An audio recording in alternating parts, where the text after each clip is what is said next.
आज का चैप्टर है आनुवंशिकी। आनुवंशिकी मतलब जेनेटिक यानी हेरिडिटरी। हम सबको मालूम है कि हम लोगों के अंदर, हमारे माता पिता के अंदर से बहुत सारे गुण आए हैं। तो ऐसे ही पेड़ पौधों के साथ भी होता है और पशु पक्षियों के साथ भी होता है, जिसे हम कहते हैं आनुवंशिकी। डॉक्टर कोई रोग हो जाता है, अगर हमें जैसे थायराइड हो गया, शुगर हो गया, तो इसमें भी डॉक्टर ये पूछता है कि आपके घर में किसी बड़े बुजुर्ग को तो यह रोग नहीं है, या घर में किसी और सदस्य को ये रोग तो नहीं है, ताकि ये जाना जा सके कि ये बीमारी जेनेटिकली तो नहीं आई। जीव विज्ञान की एक शाखा है जिसमें सजीवों के लक्षणों की, अर्थात आपके अंदर जो लक्षण हैं, सजीव हर कोई होता है, आपको मालूम है, पशु पक्षी सजीवों में आते हैं, अपने इंसान सजीवों में आते हैं, तो इसके अंदर जो आनुवंशिकता और विभिन्नताएं लक्षणों के आधार पर प्रकट होंगी। यदि आपके घर में किसी की आंखें भूरे रंग की हैं तो आपकी आंखें भूरे रंग की होंगी। कई बार क्या होता है कि बच्चे की आंखों का रंग काला होता है, तो सबसे पहले ये देखा जाता है कि घर में किसकी आंखों का रंग काला है। ये सब चीजों का अध्ययन करते हैं, जिसके हम कहते हैं आनुवंशिकी। जेनेटिक शब्द का जो प्रयोग है वो सर्वप्रथम बैटसन ने किया था। जेनेटिक शब्द का प्रयोग सर्वप्रथम बैटसन ने 1905 में किया था। इसकी उत्पत्ति जो है जीन से हुई थी। जीन हमारे शरीर के अंदर एक महत्वपूर्ण छोटा सा अंश है, जो हमारे आचार व्यवहार, यहाँ तक कि हमारे शरीर की संरचना सभी को निर्धारित करता है। सजीवों में लैंगिक जनन की क्रिया के समय युग्मकों द्वारा विभिन्न लक्षणों का पीढ़ी दर पीढ़ी संरक्षण होता है। अब देखो, आप पीढ़ी दर पीढ़ी लिखा है उसने, और इन लक्षणों को हम आनुवंशिक लक्षण कहते हैं। किसी के घर में अगर छोटे कद के व्यक्ति हैं तो हो सकता है कि काफी समय तक उसके घर में कद छोटे वाले बच्चे ही हों।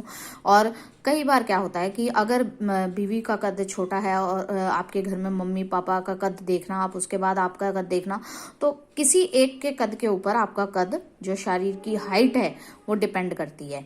और इनका जनक पीढ़ी से संतति पीढ़ी में संचरण ही वंशागति हेरिडिटी कहलाता है। अर्थात आपके दादाजी या नाना जी के जो गुण आपके अंदर आए हैं उसे हम हेरिडिटी कहते हैं। इसका प्रतिपादन जो है वो स्पेंसर ने 1863 में किया था। स्पेंसर ने 1863 में किया। अब लैंगिक जनन के दौरान जो जीन विनिमय होने के कारण एक ही जाति के सजीवों के मध्य परस्पर विभिन्नताएं पाई जाती हैं। अब परस्पर विभिन्नताएं, अब उसने क्या कहा, एक ही जाति मतलब अगर आप मानव जाति की बात करोगे तो सभी मानव ही होंगे। ऐसा नहीं है कि मानव के घर में कुत्ते का जन्म हो जाएगा।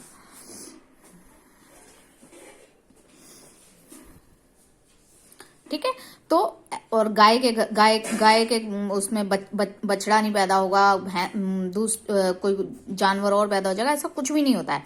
अगर गाय है तो गाय के बछड़ा पैदा होगा, इंसान है तो उसके छोटे बच्चे पैदा होंगे।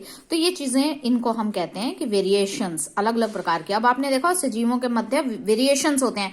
आपके चेहरे का आकार अलग होता है, डील डॉल अलग होती है शरीर की, ये सारी चीजें। उसके बाद हम बात कर रहे हैं मेंडलवाद की। मेंडलवाद, इसका पूरा नाम है ग्रेगर जॉन मेंडल। पूरा नाम है ग्रेगर जॉन मेंडल। इसने 1822 से, इसका जो समय था 1884, इसको आनुवंशिकी का जनक हम कहते हैं। अगर आपसे क्वेश्चन कई बार आ जाता है आनुवंशिकी का जनक कौन है, तो आंसर है ग्रेगर जॉन मेंडल। क्योंकि मेंडल ने सर्वप्रथम पादपों में वंशागति के नियमों का प्रतिपादन किया। इसने किसमें किया था? पादपों में किया था। किसमें? पादपों में। और मेंडल का जो जन्म है ये 22 जुलाई 1822 को ऑस्ट्रिया के हेंजेनडॉर्फ प्रांत के सिलिसियन गांव में हुआ था। और 1842 में दर्शन शास्त्र में इन्होंने डिग्री प्राप्त की थी। और इस डिग्री को लेने के बाद 1843 में ऑस्ट्रेलिया के ब्रुन शहर में ये चर्च में पादरी भी बने। और इसके जो चर्च का जो उद्यान था उसे हम मेंडल ने उसमें क्या किया, 7 वर्ष तक उसका संकरण प्रयोग किया उसमें। अब इन्होंने जहां जो पादप प्रयोग किए वो सबसे पहले चर्च का पादरी बनने के बाद चर्च के उद्यान में ही किए। और इन प्रायोगिक निष्कर्षों को 1865 में ब्रुन सोसाइटी ऑफ नेचुरल हिस्ट्री के समक्ष उन्होंने प्रस्तुत किया। उसके बाद उन्होंने, जब यहाँ पे वो चर्च में पादरी बने, तो उन्होंने उसके उद्यान के अंदर जो पादपों पे पेड़ पौधों पे परीक्षण किए, उससे 1865 में ब्रुन सोसाइटी ऑफ नेचुरल हिस्ट्री के समक्ष प्रस्तुत किया। और 1866 में इन प्रयोगों को सोसाइटी की वार्षिकी में पादप संकरण पर प्रयोग किया गया। अब उनकी जो एक्सपेरिमेंट्स, उन्हें हम कहते हैं experiments on plant hybridisation. Mendel द्वारा उद्यान मटर पर किए गए, किस पर किए थे उन्होंने परीक्षण? मेंडल के जितने भी परीक्षण हुए वो मटर के पौधे पर हुए, जिन्हें हम मेंडलवाद कहते हैं। अब इन्होंने आनुवांशिकता के नए नियम दे दिए। इन्होंने मटर के पौधे पर परीक्षण किया और आनुवांशिकता के नए नियम दिए, जिन्हें हम मेंडलवाद के नाम से जानते हैं। 6 जनवरी 1884 को इनकी मृत्यु हो गई। अब मेंडल ने पेड़ पौधों पर परीक्षण किया और हर व्यक्ति की सफलता के कई कारण होते हैं। तो मेंडल की सफलता का कारण था कि एक समय में एक ही लक्षण की वंशागति का अध्ययन किया उन्होंने। मतलब एक ही लक्षण के बारे में पहले उन्होंने सोचा कि भैया ये लक्षण क्यों है इस पौधे के अंदर।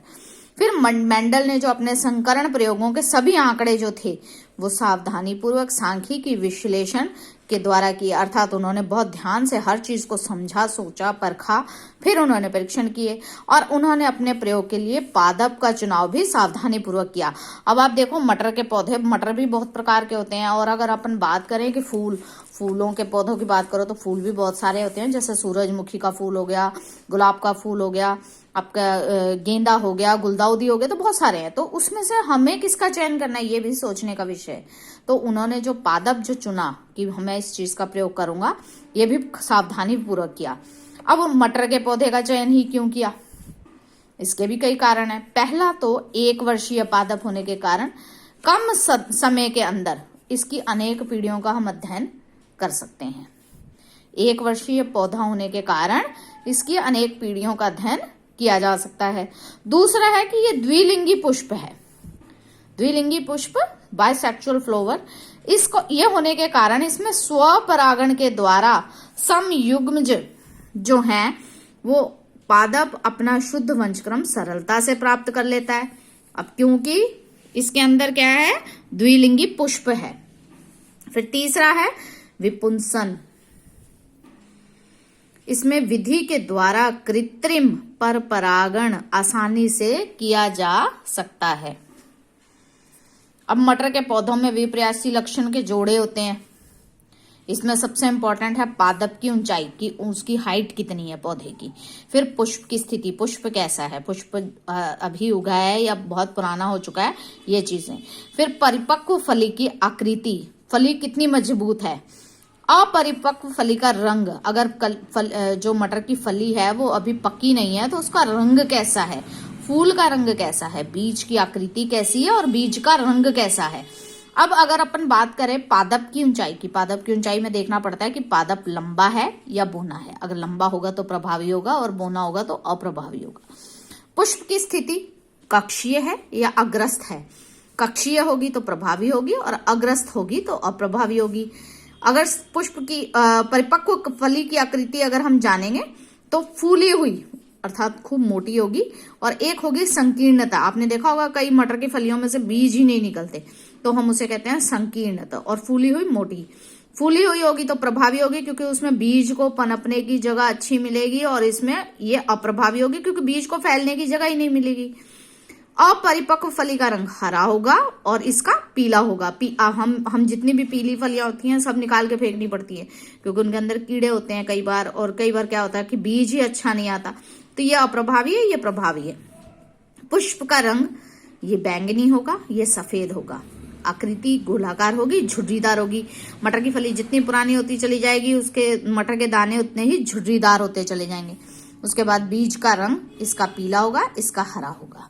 ये देखो आपने इसमें देखो लक्षण प्रभावी अप्रभावी, देखो बीज की आकृति दे रखी है, गोलाकार झुर्रीदार, बीज का रंग पीला हरा, फिर पुष्प का रंग बैंगनी सफेद, परिपक्व फली की आकृति फूली हुई है, ये संकीर्णता देखो आड़ी टेढ़ी सी दिख रही है ना। अब परिपक्व फली का रंग है हरा, इसका है पीला।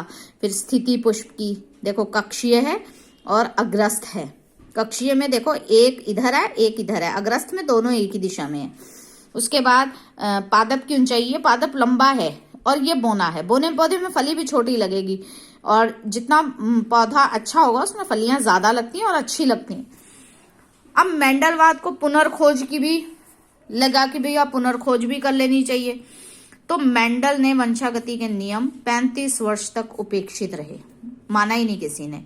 हॉलैंड के हुगो डी व्रीज जो थे और ऑस्ट्रिया के एरिक वॉन शेरमेक और जर्मनी के कार्ल कॉरेंस, इन्होंने पृथक पृथक रूप से कार्य करके 1990 के मेंडल के नियमों की पुनः खोज की, क्योंकि जब तक ये उपेक्षित रहा तो इसको दोबारा इन लोगों ने सर्च किया और इसकी पुनः खोज की। उसके बाद आनुवंशिकी शब्दावली में है, अब वंशागति हमने कोई नियम बना दिया उसको समझाने के लिए, भाई तकनीकी शब्द भी होने चाहिए। इन तकनीकी शब्दों के लिए जरूरी था तो उन्होंने क्या किया, एक तो आपको शब्द दिया जीन, जिससे आप उसे समझ पाए। जीन वह कारक होता है जो किसी एक लक्षण को नियंत्रित करता है। जीन वह कारक होता है जो किसी एक लक्षण को नियंत्रित करता है। और मेंडल के द्वारा जब उपयोग किया गया कारक शब्द को जॉनसन ने जीन का नाम दे दिया। युग्म विकल्पी,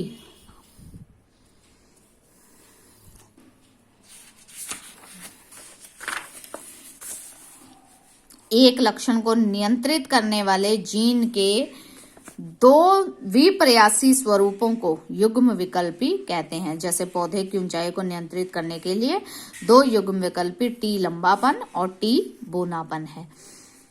समयुग्म जी, जब किसी लक्षण को नियंत्रित करने वाले जीन के दोनों युग्म विकल्पी एक समान हो तो हम उसे समयुग्म जी कहते हैं, टीटी या स्मॉल टीटी। विषम युग्म जी, जब किसी लक्षण को, अब देखो इसमें समयुग्म जी दोनों ही एक से होंगे, दोनों ही इक्वल दिखा रखे हैं आप, देखो इसे ध्यान से। और विषम में दोनों अलग अलग होंगे। अगर माता की हाइट बड़ी है तो पिता की हाइट कम होगी, या पिता की हाइट बड़ी है तो माता की हाइट कम होगी, तो उसके अनुरूप ही जीन का गुण आएगा। फिर है लक्षण प्ररूप, जब बाह्य प्रतीति होती है तो उसे लक्षण प्ररूप कहते हैं। जैसे लंबे पौधे समयुग्म जी और विषम युग्म जी टीटी हो सकते हैं। उसके बाद है जीन प्रारूप, किसी सजीव की आनुवंशिकीय रचना को हम जीन प्रारूप कहते हैं। शुद्ध या समयुग्म जी लंबा व अशुद्ध या विषम युग्म जी लंबा। फिर प्रभावी लक्षण, जो कि पीढ़ी दर पीढ़ी चलेंगे, उसे हम प्रभावी लक्षण कहते हैं। और अप्रभावी एक ही पीढ़ी में आने के बाद खत्म हो जाएंगे। एक संकर संकरण, जब एक लक्षण की वंशागति का अध्ययन किया जाता है तो हम उसे एक संकर संकरण कहते हैं। अर्थात किसी भी चीज की, चाहे वो पौधा हो, चाहे वो पशु हो, चाहे मनुष्य हो, सिर्फ एक लक्षण की वंशागति की जाए तो हम उसे एक संकर कहते हैं। द्विसंकर में 2 लक्षणों की होती है और त्रिसंकर में 3 लक्षणों की होती है और बहुसंकर में बहुत से लक्षणों की परीक्षण होता है। परीक्षण संकरण, जिसमें F1 पीढ़ी का संकरण अप्रभावी लक्षण प्रारूप होने वाले जनक के साथ होता है। अर्थात कोई ऐसा लक्षण प्रकट हो जाए जो अप्रभावी हो तो हम उसे जनक के साथ ही उसको रिसर्च करते हैं। फिर है संकर पूर्वज, जिसमें आपकी पीढ़ी का संकरण किया जाएगा कि यह गुण कहां से आ रहा है। व्युत्क्रम संकरण, जिसमें नर और बीपादप, अर्थात जिसमें नर और मादा दोनों के लिए बात की जाएगी। और जनक पीढ़ी कि यह पौधा कहां से बना, कहाँ इसका संकरण कराया जाता है, उसका संकरण, उसे हम कहते हैं जनक पीढ़ी। F1 पीढ़ी, जब जनक के संकरण से पहली पीढ़ी होगी उसको F1 कहेंगे।